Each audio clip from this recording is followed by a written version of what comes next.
दर्शकों नमस्कार। कृषि दर्शन कार्यक्रम में आप सभी का बहुत बहुत स्वागत है। किसान भाइयों, आज हम चर्चा करेंगे ग्रीष्मकालीन सब्जी उत्पादन पर। गर्मी का मौसम है और इस समय सब्जियां बहुतायत में हमारे किसान भाई लेते हैं।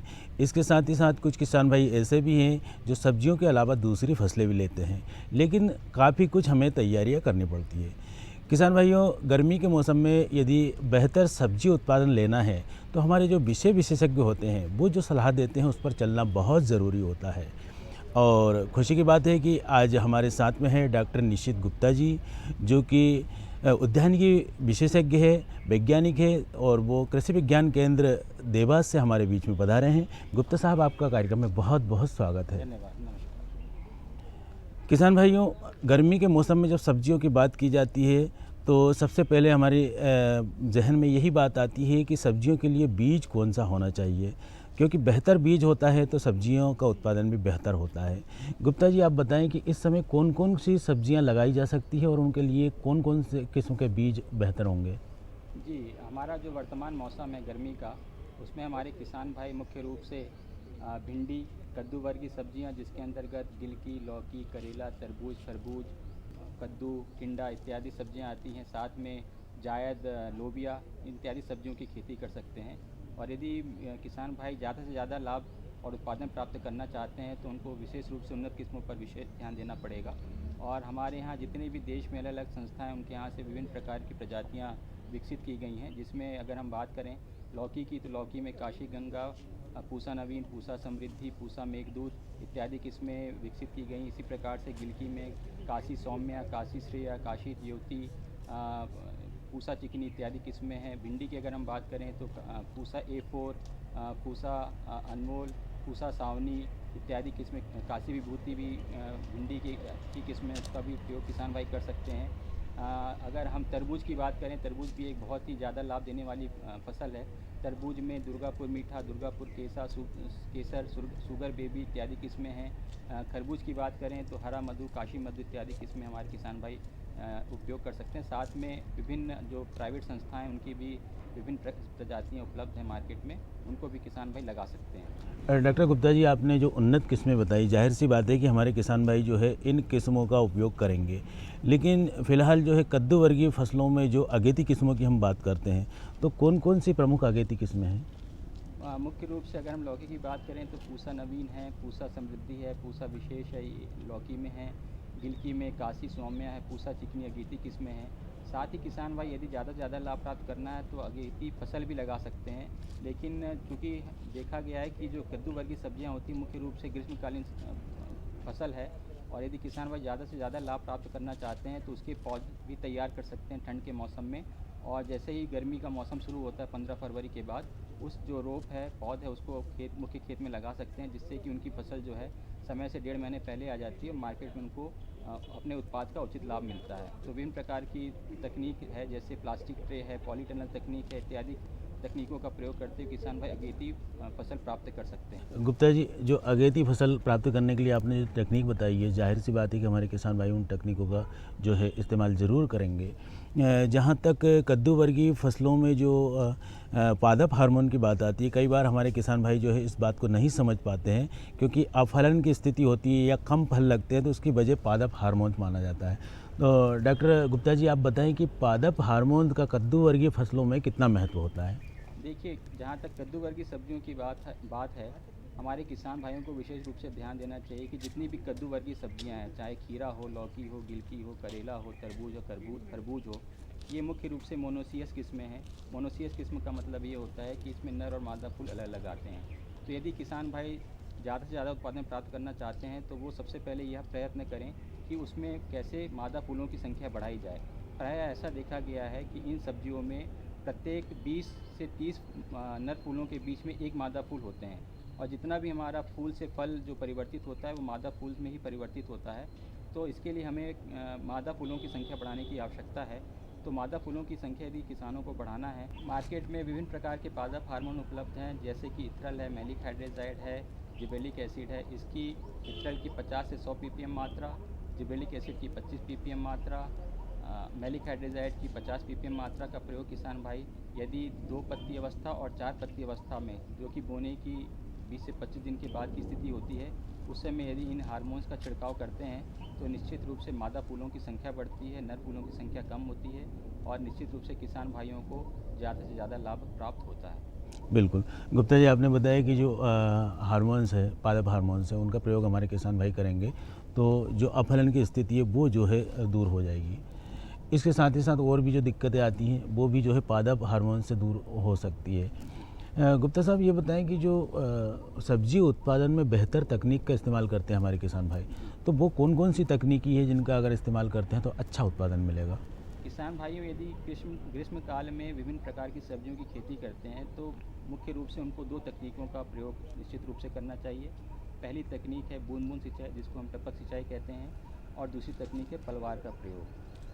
बूंद बूंद सिंचाई का मतलब ये होता है कि हर पौधे के पास में बूंद बूंद करके सिंचाई होती है, जिससे न केवल नमी का संरक्षण होता है, पानी की बचत होती है, साथ ही साथ यदि हम देखें तो बीमारियों और कीटों का प्रकोप भी कम होता है। साथ ही पलवार, जिसमें कार्बनिक पलवार हैं, जिसमें हमारे खेत का जो भी कचरा निकलता है, यदि हम बीजों को बोने के बाद उन बीजों के ऊपर कार्बनिक पलवार जैसे भूसा है, अलग अलग सूखी पत्तियाँ उसको बिछा देते हैं तो निश्चित रूप से बीजों का अंकुरण भी अच्छा होता है और नमी का संरक्षण भी ज़्यादा होता है। इसी प्रकार से आजकल मार्केट में प्लास्टिक पलवार भी 25 माइक्रोन और 30 माइक्रोन की मोटाई में उपलब्ध हैं, तो किसान भाई प्लास्टिक पलवार का भी प्रयोग कर सकते हैं। प्लास्टिक पलवार से ये भी नमी संरक्षण के साथ साथ खरपतवार नियंत्रण भी होता है और ये ऐसा भी देखा गया है कि रस चूसने वाले जितने भी हमारे कीट हैं जो हमारी कद्दू वर्गीय सब्जियों को, भिंडी को, जायद, लोबिया को नुकसान पहुंचाते हैं, उनका भी प्रकोप बहुत कम होता है और किसान भाई कम से कम कीटों का प्रयोग करते हुए ज़्यादा से ज़्यादा लाभ प्राप्त कर सकते हैं। बूंद बूंद सिंचाई या टपक सिंचाई से सबसे बड़ा फ़ायदा ये होता है कि किसान भाई पानी के साथ साथ घुलनशील खाद का प्रयोग भी पौधों को दे सकते हैं, जिससे कि हमारे खाद की बचत भी होती है और पौधों को खाद उनकी जड़ों में सीधे मिलता है, जिससे कि उनकी उत्पादकता और उत्पादन में वृद्धि होती है। बिल्कुल। तो किसान भाइयों, जैसा कि डॉक्टर निशित गुप्ता जी ने बताया कि हमें तकनीकी का इस्तेमाल करना है, ख़ासतौर से जो टपक सिंचाई है उसका यदि प्रयोग करते हैं तो बेहतर उसके परिणाम देखने को मिलते हैं। फिलहाल हमारी चर्चा जारी है, इस समय हम लेते हैं एक छोटा सा ब्रेक।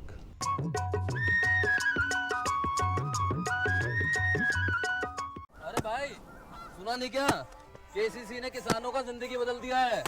देश के छोटे किसान 1,60,000 रुपये तक का कर्ज बिना किसी गारंटी को ले पाएंगे। ब्याज खोरों से भी पीछा छुटा। मैं तो जैविक खेती का पूरा सामान मंगा लिया। केसीसी का भी कोई दबाव नहीं है। ब्याज चुकाने के लिए पूरा 1 साल मिलता है। समय पर भुगतान करने पर केवल 4% के सालाना ब्याज पे लोन मिल गया मुझे। अपना आधार कार्ड, लेटेस्ट फोटो और जमीन के कागजात लेके अप्लाई करो बस। और नामांकन भरने के लिए जेब भी ढीली नहीं करनी पड़ी।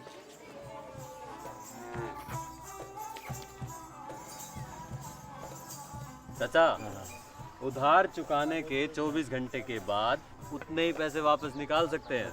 केसीसी ने किसानों की जिंदगी वाकई बदल दी है। तो आप भी किसान क्रेडिट कार्ड अपनाएं और सहजता से ऋण पाएं। अरे सुन तो। मुझे क्या सुनाना चाहते हो? जो सुनाओ मेरी सौतन को। किसको? अरे वही तुम्हारा मोबाइल फोन जिससे सुबह शाम दिन रात चिपके रहते थे और कहते थे किसान कॉल सेंटर से बातें हो रही हैं। अच्छा, ये बात है।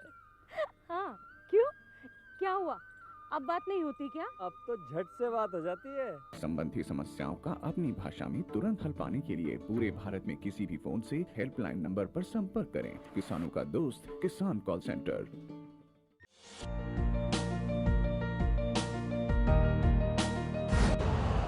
यूरिया का स्वदेशी उत्पादन 70 लाख टन बढ़ाने के लिए 6 उर्वरक संयंत्रों का उद्धार किया जा रहा है। FCIL के गोरखपुर, सिंदरी, तलचर और रामागुंडम संयंत्र, HFCL की बरौनी इकाई और BVFCL की नामरू फोर्थ। सोने पर सुहागा ये है कि देश में अब बनेगा सिर्फ नीम लेपित यूरिया, क्योंकि इससे होगा किसानों का फायदा ही फायदा। अनाज का उत्पादन 10% तक बढ़ेगा। बढ़ेगी 10 से 15% नाइट्रोजन क्षमता।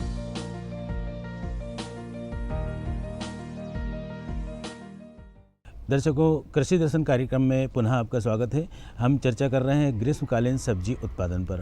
हमारे साथ में है डॉक्टर निशित गुप्ता जी। गुप्ता साहब, ग्रीष्मकाल में सब्जी उत्पादन में ख़ास तौर से हमारा ध्यान जाता है भिंडी की तरफ, क्योंकि बहुतायत में हमारे किसान भाई भिंडी का उत्पादन लेते हैं। लेकिन भिंडी में देखने में ये आता है कि कीट व्याधि ज़्यादा दिक्कत करती है। तो यदि ऐसा कुछ देखने में आ रहा है तो हमारे किसान भाई क्या कुछ करेंगे? जहाँ तक भिंडी की बात है, मुख्य रूप से भिंडी में अगर हम कीट व्याधियों की बात करें तो मुख्य रूप से जो रस चूसने वाले कीड़े हैं, जैसे कि सफ़ेद मक्खी है, हाँ। वो सबसे ज़्यादा हमारे भिंडी की फसल को नुकसान पहुँचाता है। और ये सफ़ेद मक्खी न केवल हमारे पौधों की पत्तियों से रस चूसते हैं, उनकी उत्पादकता को कम करते हैं, बल्कि ये एक जो वायरस होता है उसके वाहक का काम भी करते हैं। और यह वायरस जो है भिंडी का एक जो प्रमुख रोग है, जिसको हम येलो वेन मोज़ेक वायरस कहते हैं, पीस शीरा रोग कहते हैं, जिसमें जो पत्तियाँ होती हैं उसकी जो नस होती है वो पीली पड़ने लगती है, धीरे धीरे पत्तियों में धब्बे बन जाते हैं और पूरी की पूरी पौधा धीरे धीरे सूख जाता है। तो ये सफ़ेद मक्खी जो है, यह बीमारी के जो वायरस जनित रोग है, इसके भी वाहक का काम करते हैं। तो यदि हम सफ़ेद मक्खी का नियंत्रण करते हैं तो हम उत्पादन के साथ साथ इस बीमारी का रोकथाम भी कर सकते हैं। इस बीमारी की रोकथाम, सफ़ेद मक्खी की रोकथाम के लिए सबसे अच्छा प्रयास किसान भाई ये कर सकते हैं कि जैसे ही वो फसल की बोनी करते हैं तो मार्केट में पीला और नीला चिपचिपा बोर्ड मार्केट में उपलब्ध है, जो कि 1 एकड़ में कम से कम 4 से 5 पीले रंग का और 4 से 5 नीले रंग का बोर्ड होता है। यह बोर्ड जो है सफ़ेद मक्खी को अपनी ओर आकर्षित करता है, जिसमें कि सफ़ेद मक्खी आकर्षित होते हैं और चिपक करके मर जाते हैं। तो सबसे पहला नियंत्रण हम इस विधि से कर सकते हैं, उसमें हमें किसी कीटनाशक की आवश्यकता भी नहीं होती। इसके बाद दूसरा उपाय है कि हम जब बीज बोते हैं, बीज बोने से पहले यदि हम बीजों का उपचार कर लें भिंडी का, जैसे कि इमिडाक्लोरोपिड दवा से या थायोमेथाक्साम दवा से, तो भी रस चूसने वाले कीटों का प्रकोप कम होता है। तीसरी अवस्था में जब हमारे फसल में ये कीड़े लगते हैं, जो कि सफ़ेद रंग के होते हैं और पत्तियों के रस चूसने का काम करते हैं, इनकी विशेषता ये होती है कि ये जब तेज़ धूप होती है, गर्मी होती है, तो पत्तियों की निचली सतह से ही रस चूसते रहते हैं। और उस अवस्था में यदि हम कीटनाशकों का सही मात्रा में छिड़काव करते हैं तो हम कीटों का नियंत्रण कर सकते हैं। हम इसके लिए अगर कीटनाशक की बात करें तो थायोमेथाक्साम की आधे ml प्रति लीटर पानी में या फिर इमिडाक्लोरोपिड का आधा ml प्रति लीटर पानी में घोल बना करके छिड़काव कर सकते हैं। और जब हम इन दवाइयों का छिड़काव करें तो 1 हेक्टेयर में कम से कम 500 लीटर पानी का छिड़काव ज़रूर करें, जिससे कि हमारा पूरा का पूरा पौधा अच्छी प्रकार से गीला हो जाए और हमारे कीटों का नियंत्रण सही प्रकार से हो जाए। तो हम सफ़ेद मक्खी का नियंत्रण ज़रूर करें। इसके अलावा ये भी देखा गया है कि भिंडी में लाल मकड़ी का प्रकोप भी होता है। तो लाल मकड़ी के प्रकोप के लिए स्पेरोमाइसिन करके एक दवा आती है, उसका छिड़काव किसान भाई कर सकते हैं और अपनी जो भिंडी की फसल है उसको बचा सकते हैं। बिल्कुल। तो गुप्ता साहब, आपने बताया कि भिंडी की फसल को कीटों से किस तरह से बचाना है और कौन कौन से प्रमुख कीट जो है अटैक करते हैं। गुप्ता साहब, यदि खाद या उर्वरक प्रबंधन की हम बात करते हैं तो खासतौर से कद्दू वर्गीय फसलों में इस समय खाद या उर्वरक प्रबंधन किस तरह से करना चाहिए?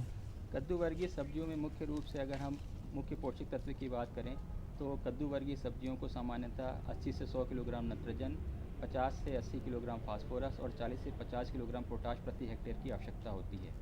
ये तो मुख्य पोषक तत्व हैं। कभी कभी ये भी देखा गया है कि हमारी कद्दू वर्गीय सब्जियां मुख्य रूप से हमारा जो कद्दू है या लौकी है उसमें फल फटने की समस्या आती है। तो यदि हम फल फटने की समस्या से निजात पाना चाहते हैं तो इन नाइट्रोजन, फास्फोरस, पोटाश के साथ साथ किसान भाई बोरान का छिड़काव भी, प्रयोग भी अपने खेतों में ज़रूर करें। बोरान के लिए बोरेक्स खाद मार्केट में उपलब्ध हैं। पहली बात तो हमको संतुलित मात्रा में प्रयोग करना। और यदि मैं किसान भाइयों से एक आग्रह और करना चाहूँगा, जब भी किसान भाई खाद और उर्वरक का प्रयोग करें तो उससे पहले अपने खेत का मिट्टी परीक्षण जरूर करवा लें, जिससे कि उनको अपनी ज़मीन की सही स्थिति पता चल जाए कि कौन सी मात्रा, किस पोषक तत्व की मात्रा कम है या ज़्यादा। उसके हिसाब से ही यदि वो नाइट्रोजन या फास्फोरस या पोटाश खाद का प्रयोग करते हैं तो उनकी उत्पादकता भी बढ़ेगी, साथ में उनकी लागत भी कम होगी। तो हमको विशेष रूप से मिट्टी परीक्षण पे बहुत ज़्यादा ध्यान देना है, उसके हिसाब से ही खाद और उर्वरक का प्रयोग करना है। इसके अलावा हमको सही समय पे खाद और उर्वरक देना चाहिए। यदि हम कद्दू वर्गीय सब्जियों में बात करें खाद और उर्वरक की, तो जितनी भी मैंने आपको फास्फोरस और पोटाश की मात्रा बताई है, यह पूरी की पूरी मात्रा बोने से पहले देना है। नाइट्रोजन की आधी मात्रा बोने से पहले देनी है। बाकी जो आधी नाइट्रोजन की मात्रा बची हुई है वो हमको 2 भागों में बाँट करके बोने के 25 दिन बाद और 50 दिन बाद छिड़काव के रूप में, टॉप ड्रेसिंग के रूप में फसल में देना है। तो ये सही समय और सही विधि से यदि हम देते हैं तो निश्चित रूप से हम अपनी लागत को कम कर सकते हैं।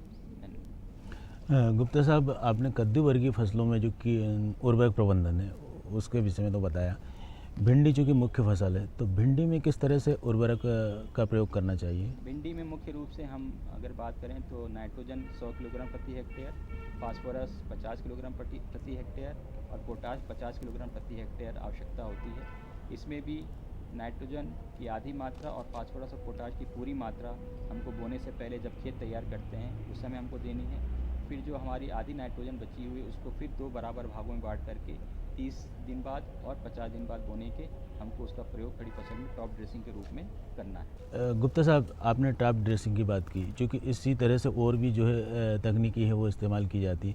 आजकल ग्रीन हाउस बनाया जाता है, नेट शेड बना लिया जाता है, इनमें सब्जियों का उत्पादन किया जाता है। तो गर्मी के मौसम में क्या ये तकनीक बेहतर है क्या? गर्मियों के मौसम में भी कर सकते हैं। वैसे तो हम यदि नेट हाउस या पॉली हाउस की बात करें तो हम साल भर उसमें कद्दू वर्गीय सब्जियां लगा सकते हैं, तो चाहे वो गर्मी का मौसम हो, ठंड का मौसम हो या बारिश का मौसम में। पॉली हाउस का सबसे बड़ा फ़ायदा हमें ठंड के मौसम में मिलता है कद्दू वर्गीय सब्जियों को लगाने में, क्योंकि कद्दू वर्गीय सब्जियां मुख्य रूप से वर्षा के मौसम में और गर्मी के मौसम में ही लगती हैं। अगर हम ठंड के मौसम में कद्दू वर्गीय सब्जियों की खुले वातावरण में बोनी करते हैं तो उनका अंकुरण नहीं हो पाता है। लेकिन यदि उसी कद्दू वर्गीय सब्जियों को हम नेट हाउस या पॉली हाउस में लगाते हैं ठंड के मौसम में तो उनका अंकुरण भी होता है और उससे हम उत्पादन भी प्राप्त कर सकते हैं। तो उस समय सबसे बड़ा फ़ायदा इससे हमें ये होता है कि चूँकि उस समय मार्केट में कद्दू वर्गीय सब्जियाँ बहुत कम आती हैं तो हमको ज़्यादा से ज़्यादा रेट उसका मिल जाता है। साथ ही साथ पॉली हाउस और नेट हाउस में हम सब्जियों को उत्पादन करते हैं तो उसकी क्वालिटी में भी आप देखेंगे कि बहुत ज़्यादा अंतर आता है। क्वालिटी बहुत अच्छी होती है, चमक अच्छी होती है, उसकी साइज़ बहुत अच्छी होती है, कीड़ों का और बीमारियों का प्रकोप देखने को नहीं मिलता। तो इस प्रकार से हम नेट हाउस या पॉली हाउस में साल भर सब्जियों की खेती, खास करके कद्दू वर्गीय सब्जियों की खेती कर सकते हैं। तो ये तो बहुत बढ़िया तकनीक है। कुल मिलाकर हमारे किसान भाई जो है साल भर जो है इसमें उत्पादन सब्जियों को ले सकते हैं।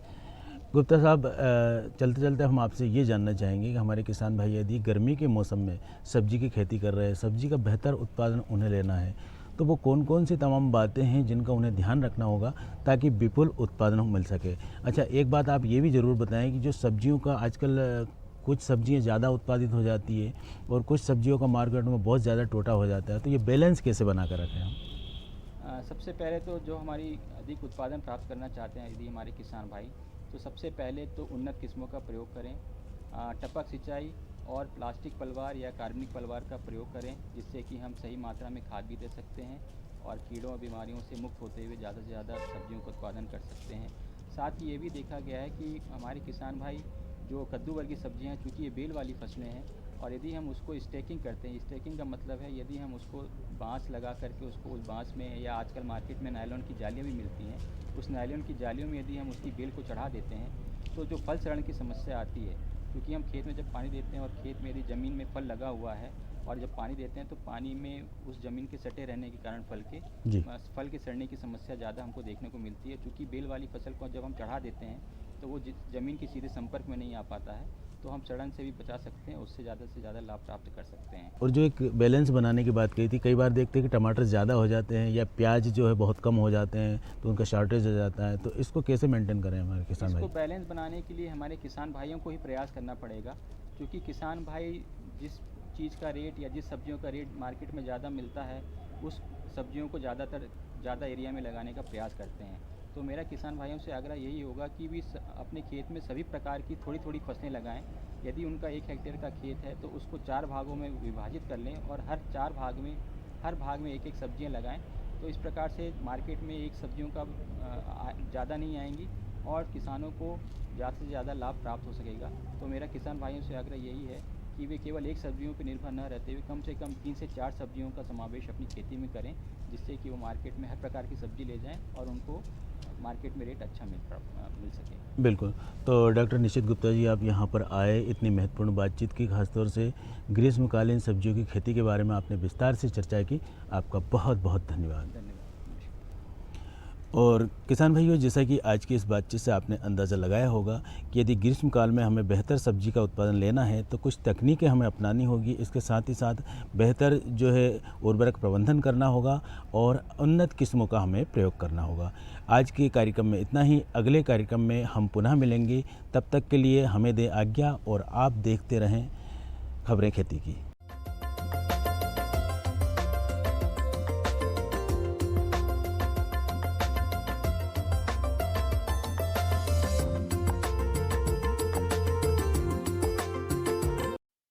नमस्कार किसान भाइयों, खबरें खेती में आपका स्वागत है।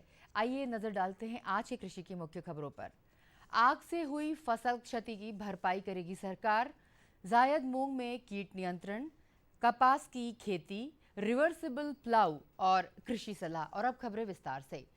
किसान कल्याण तथा कृषि विकास मंत्री श्री कमल पटेल ने कहा है कि सरकार आग से फसलों को हुए नुकसान की भरपाई के रूप में किसानों को RBC 6 में राहत राशि उपलब्ध कराएगी। उन्होंने विगत दिनों कुछ जिलों में आग लगने से हुई फसल क्षति के सर्वे कराने के निर्देश भी दिए हैं।